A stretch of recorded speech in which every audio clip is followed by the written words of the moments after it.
علیک یا سیدی یا رسول اللہ وعلی آلک واصحابک یا حبیب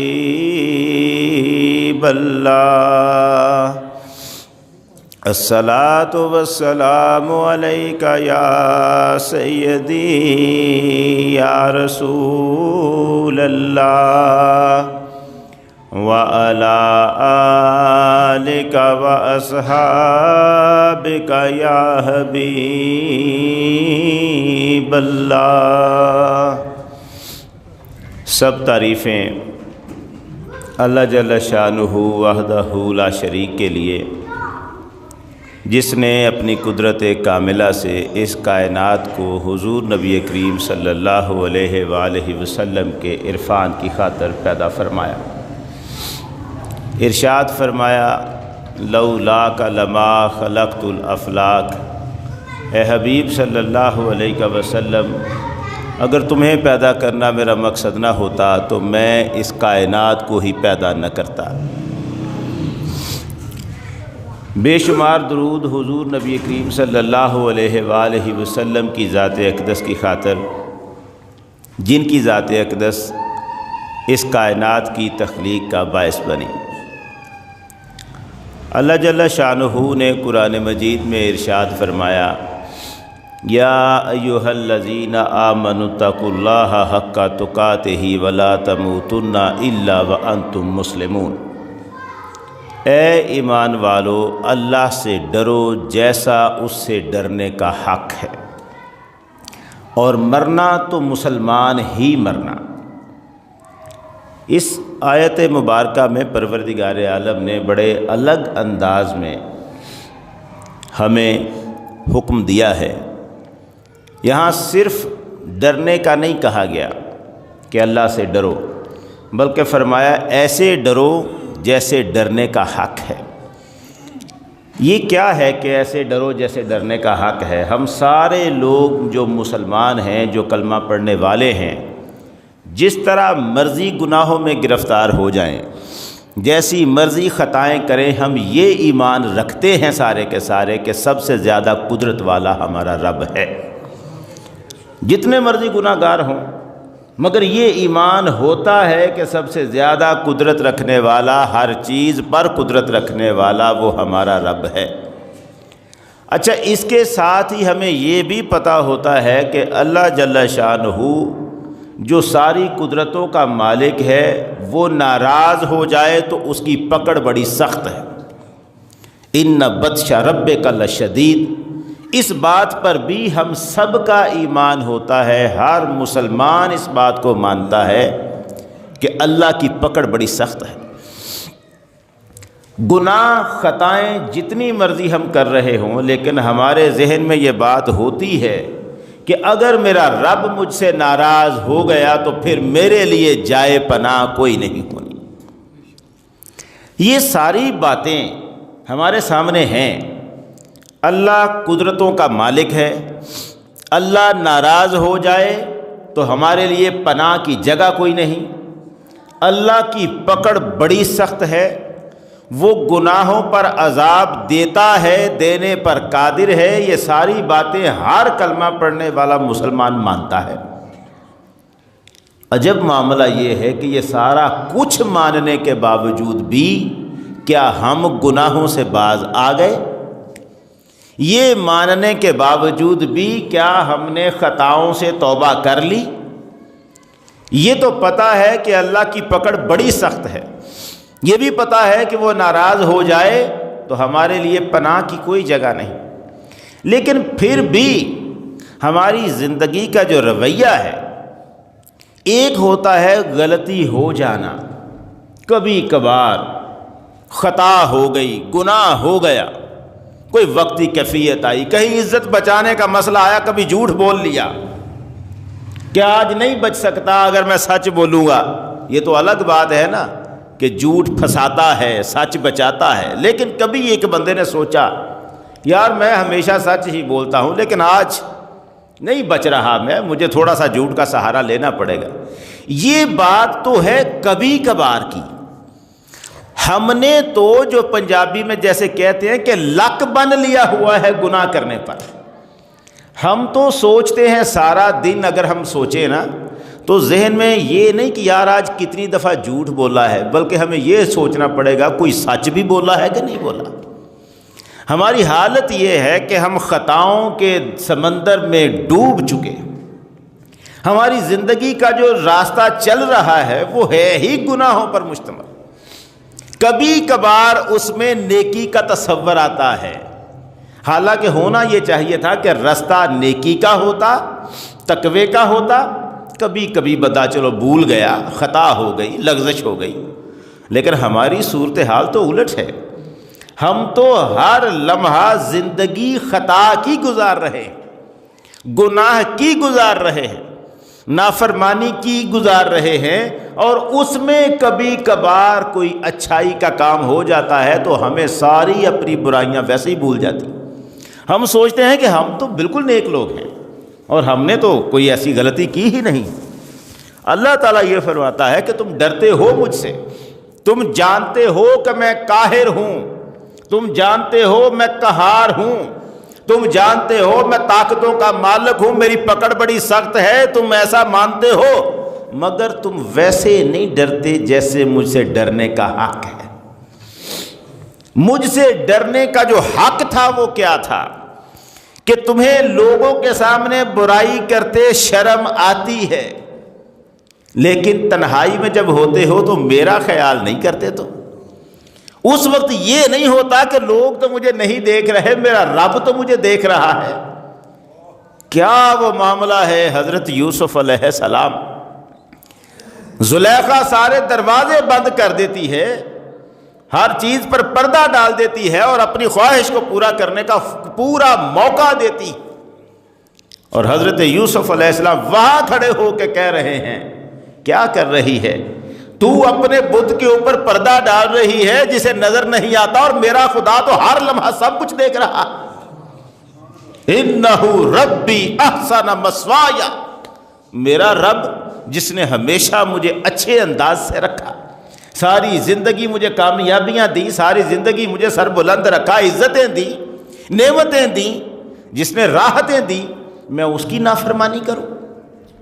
اکیلے میں جب ہم ہوتے ہیں تب ہم کچھ اور ہوتے ہیں، لوگوں سے ڈر کر شرم کی وجہ سے اگر ہم گناہ نہیں کرتے یہ رویہ اور ہے۔ ہم سے جب ہو سکے تو ہم گناہ کو چھوڑتے نہیں۔ پروردگار عالم فرماتا ہے میری طاقتوں کا تمہیں ڈر ہے، مگر جو ڈر میں چاہتا ہوں ہو ویسا نہیں ہے۔ یہ ڈر ایسا ہونا چاہیے تھا کہ کوئی خطا کرنے لگتے تمہارے ذہن میں اللہ کا تصور آتا اور تم پیچھے ہٹ جاتے۔ ہمارے ہاں ایک بڑی بات مشہور بھی ہے کہ حضرت یوسف علیہ السلام جس وقت زلیخا کی طرف بڑھے تو انہیں دیوار میں یعقوب علیہ السلام کی تصویر نظر آئی۔ یعقوب علیہ السلام نے انگلی رکھی ہوئی تھی ہونٹوں پر اور آپ اشارہ کر رہے تھے نہ بڑھنا اس کی طرف، اور اس بات کو ہمارے ہاں دلیل کے طور پر لیا جاتا ہے کہ دیکھو کامل مرشد پیچھے پہنچتا ہے، کامل مرشد پہنچتا ہے، اس میں تو شک نہیں ہے۔ میں یہاں یہ دلیل پر بھی بات نہیں کر رہا، میں تو صرف اتنا کر رہا ہوں کہ اگر یعقوب علیہ السلام کی تصویر نظر آ گئی تھی تو اس تصویر کو وہاں بھیجنے والا بھی میرا رب تھا۔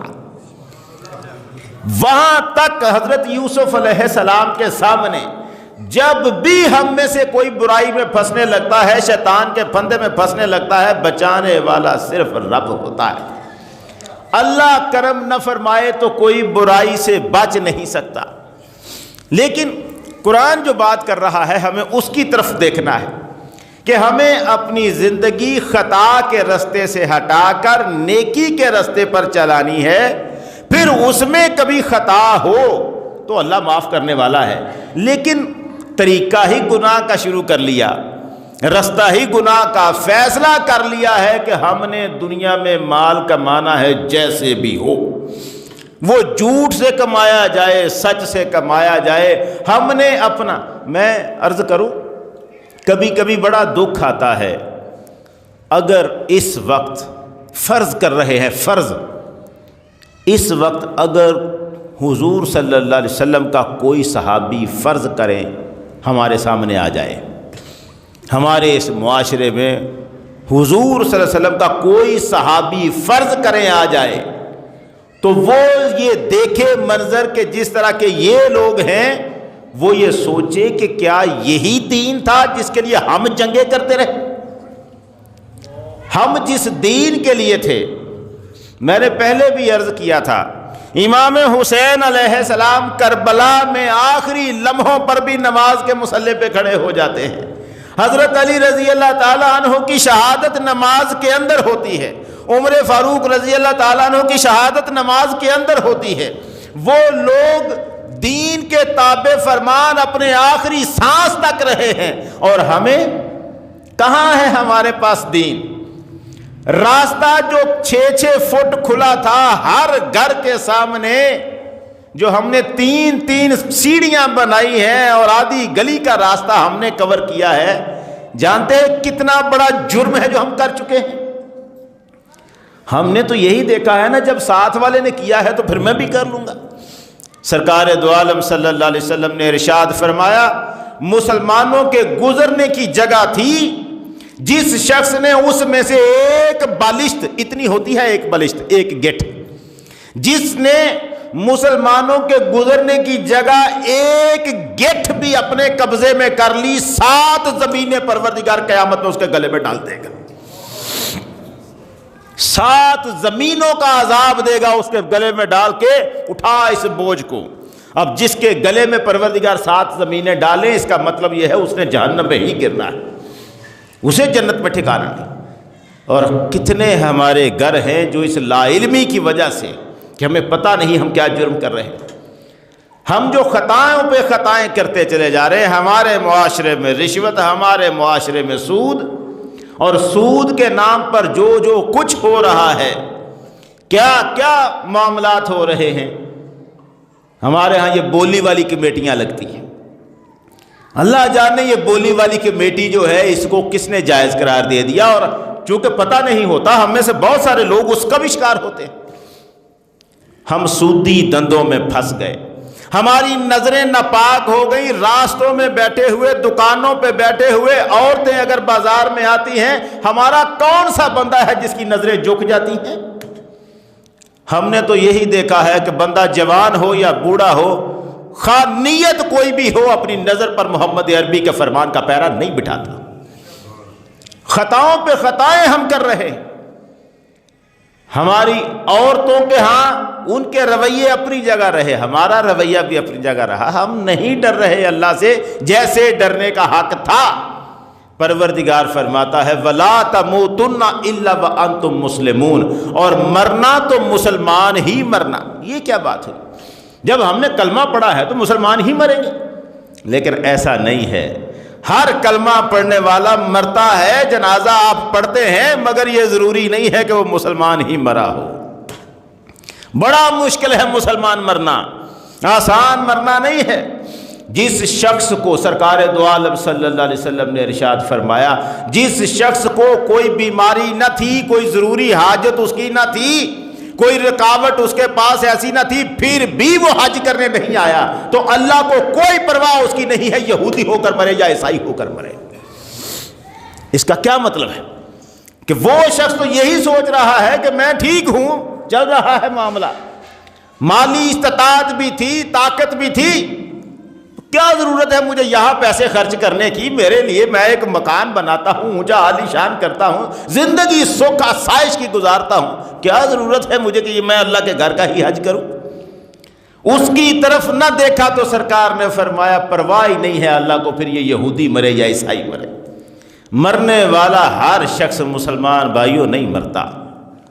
خاتمہ بالایمان جسے ہم کہہ رہے ہیں، یہ بہت بڑی دعا ہے کہ ہم جب مرے تو پروردگارہ ایمان پر مرے۔ یہ بڑا مشکل ہے۔ قرآن مجید کہتا ہے ان الذین قالوا ربنا اللہ، وہ لوگ جنہوں نے کہا ہمارا رب اللہ ہے، ثم استقاموا، پھر ڈٹ گئے اس بات پر. کیا کہا؟ ہمارا رب اللہ ہے. پھر ڈٹ گئے اس بات پر. تتنزل علیہم الملائکہ. مولا فرماتا ہے ان پر تو میرے فرشتے اتر آتے ہیں. جو ڈٹ گئے ہیں اس بات پر ان پر فرشتے اتر آتے ہیں. اللہ تخافوا ولا تحزنوا وابشروا بالجنۃ التي كنتم توعدون. بالکل خوف نہ کرو. یہ کس لمحے کی بات ہے؟ آخری لمحے میں جب اسرائیل ملک الموت اس کی روح نکالنے کے لیے آ رہا ہوتا ہے تو ملک الموت الگ آیا ہوتا ہے, ساتھ وہ فرشتے الگ آ کے کھڑے ہو جاتے ہیں اور اسے تسلی دے رہے ہوتے ہیں. تو نے کہا تھا اللہ میرا رب ہے, زندگی بھر تو ڈٹا رہا اس پہ, کوئی خوف نہ کر, کوئی غم نہ کر, آگے بھی تیرے لیے راحتیں ہیں, دنیا میں بھی تیرے لیے آسانیاں ہی تھیں. کیا فرما رہے ہیں؟ ابشروا اللہ تخافوا ولا تحزنوا. نہ خوف کھا نہ غم کھا. وابشروا بالجنۃ التي كنتم توعدون. اس جنت کی بشارت ہم سے لے لے. تیری آنکھ ادھر بند ہوگی اور تیرا قدم جنت کے دروازے کے اندر ہوگا. ہائے ہائے کیا کیفیت ہے یہ. کیا کیا؟ صرف تو نے کہا میرا رب اللہ ہے اور پھر تو اس پہ ڈٹ گیا. میرا رب اللہ ہے. پروردگار نے یہ کتنے بڑے جملے کہہ دیے. ان الذین قالوا ربنا اللہ. وہ لوگ جو کہتے ہیں ہمارا رب اللہ, سینے پہ ہاتھ مار کے جو یہ کہتا ہے, جس کی روح ٹھر جاتی ہے یہ کہہ کر, یہ تصور اس کے دل میں آئے, ٹھنڈ پڑ جائے کلیجے میں, یار میں اللہ کو مانتا ہوں, میرا رب اللہ ہے. کتنا بڑا احسان ہے اللہ کا کہ اس نے ہمیں اپنی پہچان عطا کر دی. بڑی پہچان اس نے مہربانی فرما دی. اپنی پہچان دنیا کو دیکھیں پریشان پھر رہی تھی. سرکار دو عالم صلی اللہ علیہ وسلم تشریف نہ لائے تھے مکہ مکرمہ میں. کئی کافر بھی ایسے تھے, سوچتے تھے ہمیں پتا ہے جو یہ ہو رہا ہے غلط ہے, کریں کیا, ٹھیک کیا ہے اس کی خبر نہیں ہے. کچھ لوگوں نے بتوں کی پوجا تو چھوڑ رکھی تھی, مگر کون ہے رب, پوجا کس کی کرے, کیسے کرے, یہ طریقہ پتہ نہیں تھا. یہ جو ورقہ بن نوفل کی بات آتی ہے یہ پہلے کافروں میں تھا, پھر یہ اس نے عیسائی مذہب اختیار کیا, اور عیسائی مذہب اختیار کر کے کیوں اختیار کیا کہ شاید یہ درست ہو. بتوں کی پوجا تو میں نہیں کرتا لیکن یہ ذرا زیادہ لگتا ہے, توحید والے ہیں, اس طرف آ جاؤں. حضرت خدیجہ رضی اللہ تعالیٰ عنہ سلام اللہ علیہا جب حضور پہلی وحی کے بعد آئے نا, آج تک جاہلوں نے بڑے غلط لفظ بنا دیے. وہ کہتے ہیں حضور پہلی وحی کے بعد تشریف لائے گھر اور آ کے کہا خدیجہ مجھے اپنی جان کا ڈر لگ گیا ہے, میرے اوپر کمبل اڑا دو. حضرت خدیجہ نے فرمایا اللہ آپ کو ضائع نہیں کرے گا. یہ ساری بات ہوئی ہے, ساری بات, لیکن اس سے نتیجہ کیا نکالتے ہیں؟ اگلا جملہ وہ کہتے ہیں پھر حضرت خدیجہ حضور کو لے کر ورقہ بن نوفل کے پاس گئیں. ذرا اپنے بھتیجے کی بات سن. اس نے کہا بتاؤ مجھے کیا ہوا ہے. سرکار نے فرمایا اس طرح غار میں بیٹھا تھا, ایسے فرشتہ ایسے ایک آیا اور اس نے مجھے یوں گلے سے لگایا, سارا واقعہ اقرا والا سنایا. اس نے کہا یہ وہی ناموس ہے جو موسیٰ پر اترا تھا. اس کا کیا مطلب؟ بات تو سچ ہے. اب اس سے نتیجہ کون کیا نکال رہے؟ منٹگومری واٹ اپنی کتاب پروفٹ اینڈ اسٹیٹس مین میں لکھتا ہے, وہ لکھتا ہے دیکھو محمد کو اپنی نبوت پر یقین نہیں تھا, ہمارے عیسائی نے یقین دلوایا. ورقہ بن نوفل جو عیسائی تھا اس نے تسلی دی, آپ نہ گھبرائیں, آپ نبی ہیں اللہ کے.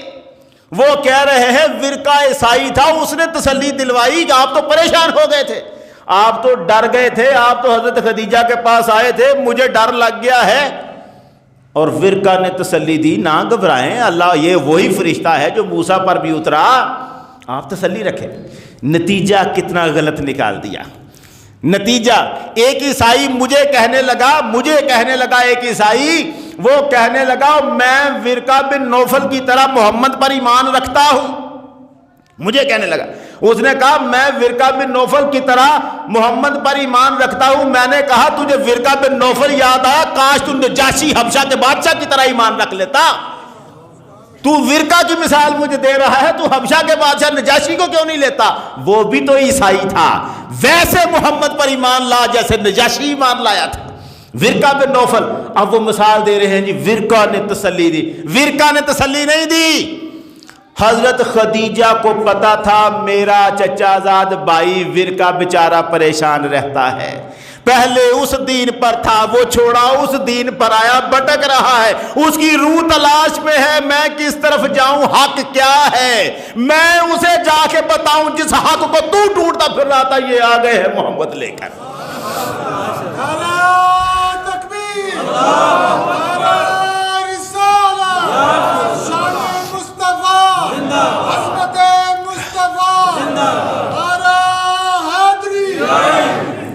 ورقہ نے تسلی نہیں دی، نہ حضرت خدیجہ ورقہ کی تسلی لینے کے لیے گئی تھی، حضور کو تسلی دلوانے کے لیے نہیں لے کے گئی تھی، وہ تو ورقہ کو تسلی دینے گئی تھی۔ ورقہ جسے تو ڈھونڈتا پھرتا تھا، یہ دیکھ اللہ نے اسے بھیج دیا ہے، محمد آج اس فرشتے سے مل کے آ گئے ہیں جو ہر نبی پر اللہ کا پیغام لے کے آیا کرتا تھا۔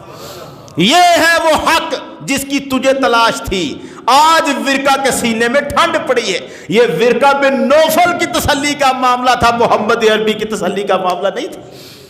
پہچان لوگوں کو تلاش تھی، حق کیا ہے۔ ہم پہ تو اللہ نے کرم کیا یار کہ ہمیں اس نے بیٹھے بٹھائے اپنی پہچان عطا کر دی، یہ چھوٹا سا مسئلہ نہیں ہے۔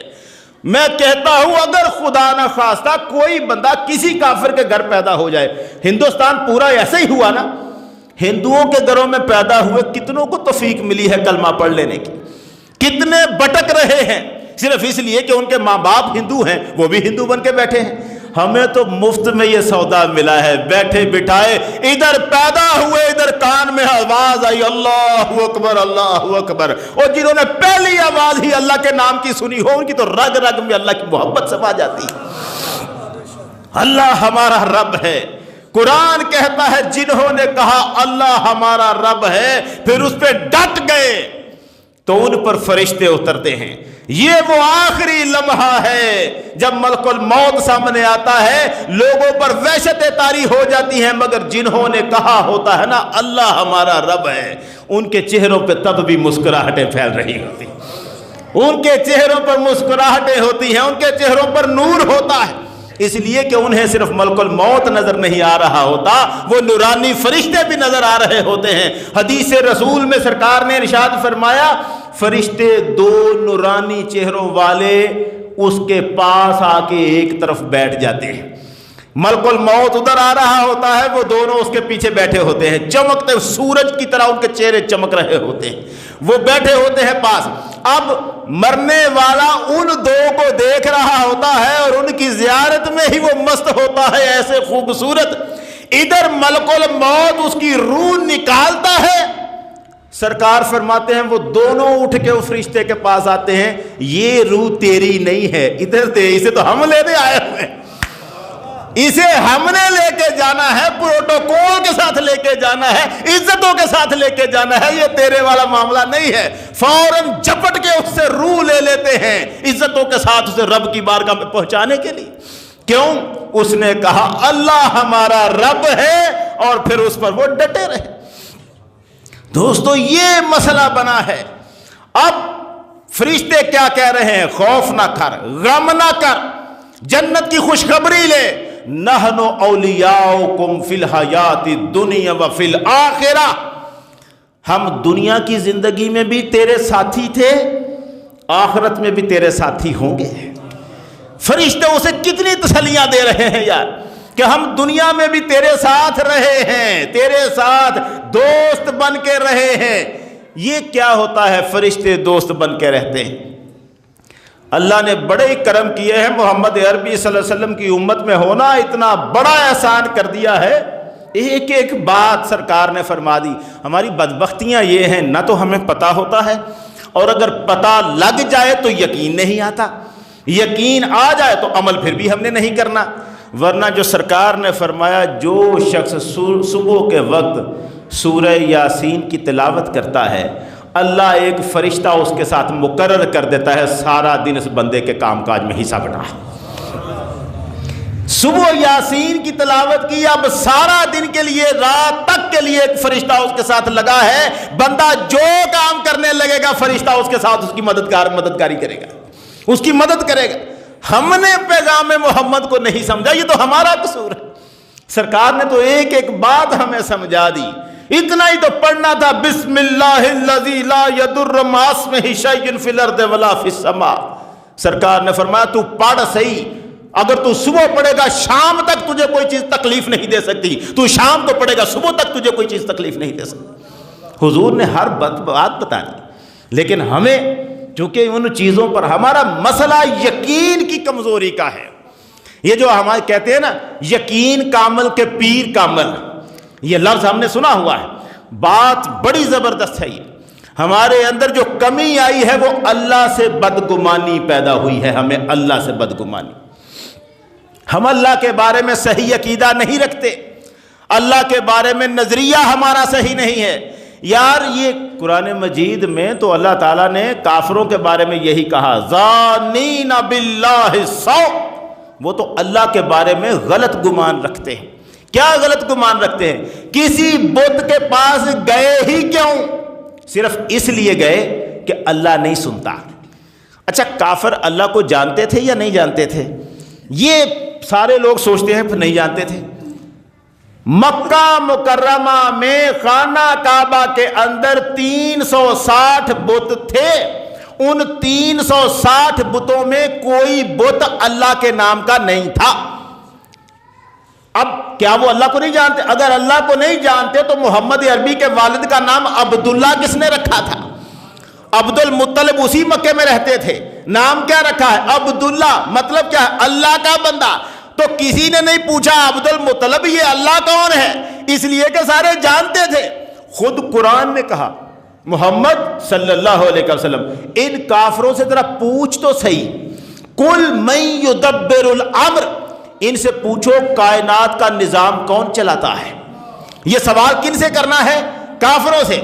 اب سیدھی سی بات ہے، کافروں کو جواب دینا چاہیے تھا نا، اپنے کسی بت کا نام لیتے، لیکن قرآن کہتا ہے محمد ذرا ان سے پوچھو، قل من یدبر الامر، پوچھو کہ کون ہے جو کائنات کا نظام چلاتا ہے، سیقولون اللہ، یہ سارے کافر کہیں گے صرف اللہ ہی ہے جو نظام چلا رہا ہے۔ کیوں کہتے ہیں کافر؟ اس کا مطلب ہے اللہ کو جانتے تھے، تبھی تو وہ کہہ رہے ہیں کہ نظام اللہ چلاتا ہے۔ تو بھائی پھر جب اللہ نظام چلاتا ہے تو اس کی عبادت کی بجائے ان بتوں کی عبادت کیوں کر رہے ہو؟ اس کا جواب ان سے مانگا گیا۔ وہ جب تمہیں پتا ہے کہ نظام اللہ چلاتا ہے پھر اللہ کو چھوڑ کر ان کی عبادت کیوں کر رہے ہو؟ قرآن نے اس کا بھی جواب دیا۔ جب ان سے پوچھا کیا؟ بتاؤ نا، جب پتا ہے تمہیں کہ اللہ نظام چلا رہا ہے پھر اللہ کو چھوڑ کر ان کی عبادت کیوں کرتے ہو؟ تو کافر کہتے ہیں ما نعبدہم الا لیقربونا الی اللہ زلفی، ہم ان بتوں کی عبادت تو صرف اس لیے کر رہے ہیں یہ ہمیں اللہ کے قریب کرتے ہیں۔ عبادت کس لیے ہے؟ کہ اللہ کے قریب کر دیں۔ اس کا مطلب ہے ان کے ذہن میں جو غلطی آئی تھی وہ اللہ کے قرب کو سمجھنے میں آئی تھی، ان کو یہ پتہ نہیں چلا تھا کہ رب کے قریب ہونے کے لیے کسی بت کے سہارے کی ضرورت نہیں ہوتی۔ ان کو یہ پتہ نہیں تھا کہ اللہ کے قریب اگر ہونا ہے تو واحد راستہ عبادت کا ہے جو اللہ کی جائے گی، اللہ ہی کی عبادت ہے جو اللہ کے قریب کرتی ہے، کسی بت کی عبادت سے اللہ کے قریب نہیں ہوا جا سکتا۔ اللہ کے قریب ہم اللہ کے بارے میں غلط نظریے رکھتے ہیں، عقیدے، تصور۔ اچھا میں عرض کروں، میں نے یہ بات جو کہی ہے نا کہ ہم جو مرتے ہیں سارے مسلمان نہیں مرتے، یہ بڑی تکلیف دہ بات ہے جو میں کر رہا ہوں۔ اللہ تعالیٰ مہربانی فرمائے ہم سب کا خاتمہ ایمان پر ہو، یہ بہت بڑی دعا ہے، ضروری دعا ہے کہ ہمارا خاتمہ ایمان پر ہو، ورنہ گھر والوں کو تو یہی پتا ہوگا بندہ مسلمان مرا ہے اور اللہ کے کاغذوں میں وہ مسلمان پتہ نہیں ہے ابھی کہ نہیں ہے۔ یہ بڑا اوکھا کام ہے مسلمان مرنا۔ کیوں؟ ہم نے اللہ کے بارے میں غلط باتیں سوچ رکھی ہیں۔ یہ کتنا بڑا جملہ ہے اور آپ کو پتہ بھی اندازہ بھی نہیں ہے ان لوگوں کا۔ مشکل میں کون نہیں پھنستا یار، پھنس جاتا ہے مشکل میں، مصیبت میں، لیکن جب بندہ یہ کہتا ہے نا وہ ساڈے نصیب ہی سڑ گئے، پتہ نہیں ہے اسے کہ اس نے اللہ کے خلاف کتنی بڑی بات کر دی ہے۔ جو یہ کہتا ہے اللہ ساڈی سندا ہی نہیں، اسے پتہ نہیں ہے کتنا بڑا کفر کر دیا ہے اس نے اللہ کے ساتھ۔ اور جب تو نے اللہ کو اپنا دشمن بنا کے رکھا ہے، اب تیرے ساتھ اللہ کرے کیا؟ دیکھو سرکار دو عالم کا فرمان، فرمایا حضور نے کہ اللہ فرماتا ہے انا عند ظن عبدی بی، میں اپنے بندے کی سوچ کے ساتھ ہوتا ہوں، جیسا بندہ میرے بارے میں سوچتا ہے میں ویسا ہی اس کے ساتھ کر دیتا ہوں۔ حضور نے فرمایا کہ اللہ یہ فرما رہا ہے میں بندے کی سوچ کے ساتھ ہوں، اب جیسا سوچتا ہے میرے بارے میں میں ویسا اس کے ساتھ کر دیتا ہوں۔ بندہ سوچتا ہے اللہ میری نہیں سنتا، اللہ کہتا ہے پھر میں نہیں سنتا۔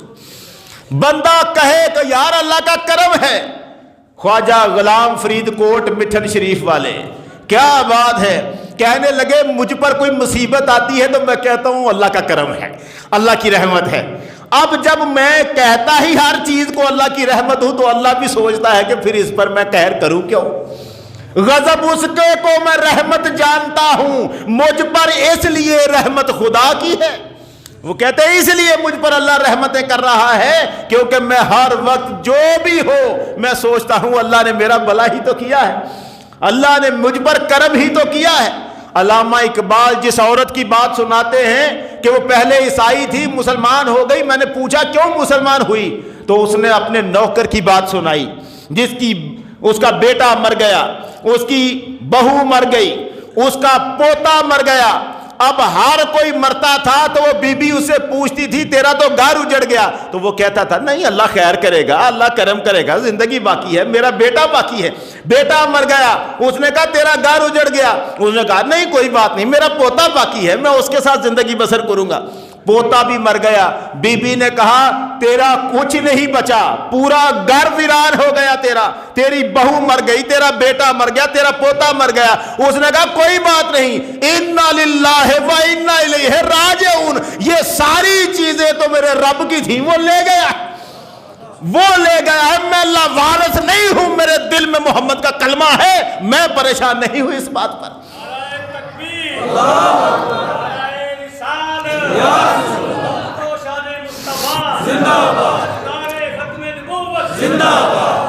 بی بی نے کہا بابا کیا کر رہا ہے، تیرا سب کچھ لٹ گیا، تو ابھی بھی پریشان نہیں ہے، یہ سکون تیرے دل میں کیسے آتا ہے؟ اس نے کہا لا الہ الا اللہ محمد رسول اللہ پڑھ کے آتا ہے۔ بی بی نے کہا پھر مجھے بھی یہی کلمہ پڑھا، کلمہ پڑھا کے اس نے مسلمان کر دیا۔ علامہ اقبال کے پاس وہ بی بی آ کے بتانے لگی پہلے میں کیس لڑنے آتی تھی، عیسائی تھی، اب اس میرے نوکر نے مجھے مسلمان کر دیا۔ وہ اللہ کے ساتھ ہمارا عقیدہ غلط ہو گیا، وہ جو رحمتیں کرتا رہتا ہے، جو ہمیشہ کرم فرماتا رہتا ہے، ہم اس کے بارے میں سوچتے نہیں سنتا۔ یار نہیں سننے والا جملہ کہاں سے تم نے لے لیا؟ اللہ اچھا کئی لوگ یہ سوچتے ہیں یہ جو کائنات کا نظام ہے ایک گھڑی کی طرح ہے، اللہ نے ایک گھڑی بنا دی، جیسے ایک گھڑی ہوتی ہے اس کو چابی دے دو اب وہ چلتی رہے گی، خود بخود چلتی رہے گی، تو اللہ نے ایک نظام بنا دیا، اب یہ چل رہا ہے خود بخود، اور خود اللہ کہیں بیٹھا ہے الگ ہو کے۔ انتہائی غلط سوچ ہے۔ اللہ نے گھڑی کو چابی دے کے الگ نہیں بیٹھا، ہر لمحہ ہر بندے اور ہر چیز کے ساتھ پوری توجہ سے لگا ہوا ہے۔ کل یوم ہو فی شان، رب کہتا ہے میں ہر دن کسی نہ کسی کام میں لگا ہوا ہوتا ہوں۔ وہ تو ہمیشہ کام میں رہتا ہے، ہمیشہ کائنات کے کام بناتا رہتا ہے، وہ کارساز ہے، ایک ایک شے۔ یار کمال ہے، ویسے کئی مرتبہ سوچ کے دنگ رہ جاتا ہے معاملہ کہ ایک چیز کی توجہ، اللہ پوری توجہ کسی چیز کی طرف کرتا ہے نا، پوری توجہ، مگر اس دوران کسی دوسری چیز کی توجہ غافل نہیں ہوتا، ادھر سے توجہ ہٹتی نہیں اس کی۔ یہ معاملہ ہم تو کسی ایک طرف دیکھے دوسری طرف ہر طرف توجہ ہی ہٹ جاتی ہے، لیکن رب کی توجہ ہر لمحہ کائنات کی ہر شے پر برابر چل رہی ہے، کہیں کوئی کمی نہیں آتی۔ وہ کہتے امام جعفر صادق علیہ السلام سے بندہ پوچھنے لگا جناب جو باتیں آپ اللہ کے بارے میں بتاتے ہیں اللہ سن لیتا ہے، فریادیں سنتا ہے، مہربانیاں فرماتا ہے، جب بھی دعا مانگو قبول کر لیتا ہے، میں نے تو مانگی تھی قبول ہی نہیں ہوئی، پورا سال مانگتا رہا ہوں قبول نہیں ہوئی۔ امام جعفر صادق علیہ السلام فرمانے لگے کبھی ایسا بھی ہوتا ہے اللہ قبول تو فوراً کر لیتا ہے، ظاہر 20 سال کے بعد ہوتی ہے جا کے۔ انہوں نے کہا اللہ کی رحمت پہ شک نہ کر، تو نے بات کی ادھر اس کی بارگاہ میں قبولیت کے سائن ہیں، لیکن تاخیر جو ہو رہی ہے وہ اس کی حکمت کے تحت ہے۔ اللہ حکیم ہے، سمجھتا ہے کسے کب دینا ہے، کیا دینا ہے، وہ یہ جانتا ہے، ہم نہیں جانتے ان چیزوں کو۔ وہ تو اچھا زندگی میں کبھی لسٹ بنائیں، میں ایک بات عرض کر، لسٹ بنا لے کہ مجھے یہ چاہیے، چیزوں کے نام لکھ لیں آپ کو کیا کیا چاہیے، اور وہ چیزیں پوری لسٹ جو آپ کو چاہیے نا رکھ لیں سامنے اور دعا کریں پورے نیت کے ساتھ، پروردگارا یہ ساری چیزیں مجھے چاہیے، اس کاغذ کو لپیٹ کر کہیں کسی الماری میں رکھ دیں۔ پھر آپ کو بھول جائے گا کہ آپ نے کیا کیا مانگا تھا، آپ نے تو لکھ رکھا ہے نا، آپ کو بھول جائے گا، میرا رب نہیں بھولے گا اس نے کیا کیا مانگا تھا۔ وہ وقت آئے گا جب تھوڑا عرصہ ہی گزرا ہوگا، ایک ایک چیز جو آپ نے رب سے مانگی ہے وہ پوری کر کے آپ کے سامنے رکھے گا، کبھی زندگی میں پھر ورقہ نکال کے رکھنا اس نے کوئی چیز چھوڑی ہی نہیں ہوئی۔ وہ کہتا من یتوکل علی اللہ فہو حسبہ، مجھ پر بھروسہ کر کے تو دیکھ میں کافی ہو جاؤں گا تیرے لیے۔ ہم بھروسہ کرنے سے ہٹ گئے، اللہ پر گمان ہمارا غلط ہو گیا۔ سرکار نے فرمایا بہترین عبادت یہ ہے کہ بندہ اللہ سے سوچ صحیح رکھے، گمان اللہ سے صحیح رکھے، اللہ کے ساتھ ہمارا جو نظریہ ہے یہ درست رہا تو زندگی کامیاب ہو جائے گی۔ کبھی گلہ نہ کرے اللہ سے، کبھی شکوہ نہ کرو دیا کچھ نہیں، یہ ہے وہ ہے، چھوڑیں، اللہ جو کر رہا ہے آپ کے بھلے کے لیے کر رہا ہے۔ وہ کیا شخص ہے، میں تو حیران ہو جاتا ہوں، ایک ایسا شخص جو مانگ رہا ہے نہ بازو نہ پاؤں، مانگ رہا ہے، بھیک مانگ رہا ہے، اس سے پوچھا کیا حال ہے، کہنے لگا اللہ کا بڑا ہی شکر ہے۔ اور جس کے پاؤں بھی نہیں ہے، جس کے بازو بھی نہیں ہے، وہ تو اللہ کا شکر ادا کر رہا ہو، اور جسے اس نے سارا سلامت جسم دیا ہے، ہر نعمت کو جو کھا رہا ہے، ہر نعمت سے لطف اندوز ہو رہا ہے، اس کے گلے ہی نہیں ختم ہو رہے۔ وہ پریشان ہے کہ مجھے دیا کچھ نہیں، تو نے لیا کچھ نہیں، تو آگے بڑھ کے تو نے فریاد کی ہی نہیں ہے، تو اندر بڑھ کے اپنے گھس گیا ہے، بیٹھ گیا ہے، تو ہی ناداں تھا، چند کلیوں پر ہی قناعت کر گیا، ورنہ گلشن میں علاج تنگی دامہ بھی ہے۔ مولا نے تو ہر شے رکھی ہے، مانگ تو صحیح، مانگ اور یقین سے مانگ۔ حضور نے فرمایا یوں نہ مانگو کہ پروردگار دینا ہے تو دے دے، نہیں تو رہنے دے، یہ کیا دعا مانگ لی ہے اب ملتی ہے کہ نہیں ملتی ہے، یہ نہیں۔ حضور نے فرمایا وَلْيَعْزَمَ الْمَسْأَلَةَ، جب اللہ سے مانگ پورے یقین سے مانگ کہ میرا رب مجھے دے گا، پورے یقین سے۔ عمر فاروق رضی اللہ تعالیٰ نے فرمانے لگے میں جب اللہ سے دعا کرتا ہوں نا، میرے ایک ہاتھ میں دعا ہوتی ہے، دوسرے پہ قبولیت لے کے اٹھتا ہوں۔ یہ ہے عقیدہ، یقین۔ میرے پروفیسر صاحب کہنے لگے، وہ اب کہتے ہیں اللہ کی بارگاہ میں جھکتا ہوں تو میں ایک بات کرتا ہوں، پروردگار بتا میں نے کبھی کسی سے مانگا ہے؟ جب میں کسی سے نہیں مانگتا، صرف تجھ سے مانگتا ہوں تو میں لے کے جاؤں گا، ایسے نہیں۔ اور میرا تو استاد تھا بابا جوتیاں مرمت کرنے والا، وہ موچی جو تھا، جو میرا استاد تھا، وہ کہا کرتا تھا میں جب سجدہ کرتا ہوں نا تو اللہ سے کہتا ہوں دیکھ میری داڑھی سفید ہے، اب مرنا ہی ہے، میں نے نہ میری یہ دعا قبول کی تو یہی سجدے میں مر جاؤں گا، اٹھوں گا تب جب تو میری دعا قبولیت بخشے گا اس کو۔ میں نے کہا صوفی صاحب آپ کو کیسے پتا چلتا ہے جب آپ سجدے سے سر اٹھا لیتے ہیں دعا کے بعد، کیسے پتا چلتا ہے کہ اللہ نے دعا آپ کی قبول کر لی ہے؟ کہنے لگا جب میری آنکھوں میں آنسو آ جاتے ہیں تو میں سمجھ رہتا ہوں رب کے قاصد آ گئے ہیں، میری دعا قبول ہو گئی۔ لوگوں کے یقین، عقیدے، اللہ کے ساتھ ہو، ہم اللہ سے دور ہوئے، ہمیں بھٹکنا پھر رہا ہے۔ اقبال یہاں کہتا ہے بتوں سے تجھ کو امیدیں، خدا سے نا امیدی، مجھے بتا تو صحیح اور کافری کیا ہے؟ کسے کہتے ہیں کافری؟ او یار، اولیاء کرام ہمارے سروں کا تاج، ان کی جوتیاں ہمارے سروں کا تاج، ان کے پیروں کے نیچے آنے والی مٹی ہماری آنکھوں کا سرما، مگر اولیاء سے محبت کرنی تھی، ان سے مانگنے کا درس کس نے دے دیا تھا؟ اور مانگنے کے لیے تجھے رب کا دوبارہ کافی نہیں؟ کیا تیرا رب کوئی چیز ایسی بھی ہے جو تجھے نہیں دے سکتا؟ ان اولیاء کا وسیلہ پیش کر اللہ کی بارگاہ میں، فریاد اس سے کر، ان سے کہہ دعا کریں ہمارے لیے، دعا فقیرہ رحم اللہ، مگر اپنا داتا، اپنا مالک، حاجت روا، مشکل کشا سب اسی کو مان۔ سارے یہ باقی سارے لفظ جو چھوٹے لیول پر اولیاء پر لگائے جاتے ہیں یہ مجازی معنی میں ہوتے ہیں، حقیقی معنی صرف میرا پروردگار ہے، وہ کافی ہے۔ الیس اللہ بکاف عبدہ، رب کہتا ہو میں تم لوگوں کے لیے کافی نہیں ہوں؟ میں کافی، کتنا گلا ہے یہ اللہ کا، وہ کہتا ہے میں کافی نہیں ہوں، میں سویا ہوا ہوں۔ ایسا نہیں ہے، ہمارا رب لا تاخذہ سنۃ ولا نوم، جس کو ایک لمحے کے لیے بھی نہ اونگ آتی ہے نہ نیند آتی ہے، وہ بیدار، ہر وقت دینے پر مائل، ہر وقت دینے پر مائل، اور دینا چاہتا ہے۔ وہ کہتا ہے دینا چاہتا ہوں میں، لے تو صحیح، مانگ تو صحیح، تو رستے بند کر رہا ہے، میری رحمتیں آتی ہے تجھے دیکھنے کے لیے، مگر تیرا منہ ہی میری طرف نہیں ہوتا، تیرا دھیان ہی میری طرف نہیں ہوتا۔ تو نے سوچا ہوتا ہے میرے تعلقات فلاں بندے سے ہیں، مشکل پڑ گئی، وہاں سے قرضہ لے لوں گا، وہاں سے ادھار لے لوں گا، سلام علیکم میں رکھی ہیں تو نے ادھار لینے کے لیے، وہ کبھی رب کے ساتھ بھی معاملہ کر کے دیکھ۔ ملک ریاض بحریہ ٹاؤن والا، اسے پوچھا اتنی دولت کیسے آئی؟ اس نے کہا میں تو چھوٹا تھا، غریب گھر کا تھا، میں نے سنا مولوی صاحب تقریر کرتے تھے لوگوں اللہ سے تجارت کر لو بڑے نفع میں رہو گے۔ کہتا ہے میں نے اللہ سے تجارت شروع کر دی، میں نے اللہ کے راستے میں دینا شروع کیا، وہ پلٹ کے مجھے دیتا گیا، مجھے پتہ ہی نہیں اب اس نے کتنا کے دے دیا ہے مجھے۔ جنہوں نے اللہ سے تجارت کی ہے وہ خسارے میں نہیں رہے، اللہ سے رابطہ رکھا ہے وہ خسارے میں نہیں رہے، رشتہ رکھا ہے۔